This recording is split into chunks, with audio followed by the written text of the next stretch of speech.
The Healthcare Businesswomen's Association is a group of it started out as pharma executives in New York, and now it's really broadened across healthcare.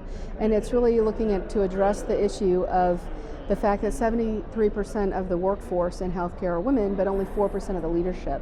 And for every job level that a woman rises, she loses 20% of her cohort.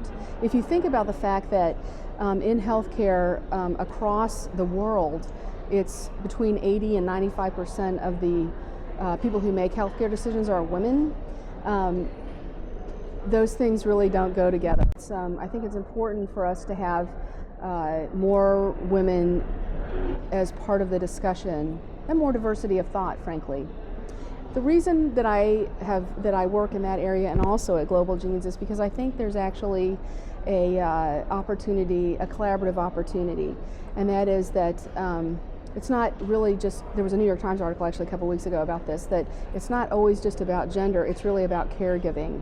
And that why don't we celebrate men who lean out as much as we celebrate women who lean in? That our model for how we work in healthcare, or how we work anywhere, is based on a sort of antiquated 1950s model of somebody staying home and being the caregiver, and that usually, of course, was a woman. And now we have 60% of the women of childbearing age in the workforce, but we don't really have a new model of how to do caregiving. So I do think that there are some gender issues, but I also think that some of it is caregiving. So it's exciting to see the Healthcare Businesswomen's Association here at a rare disease conference, because I do think that there's a little bit of a crossover and an opportunity.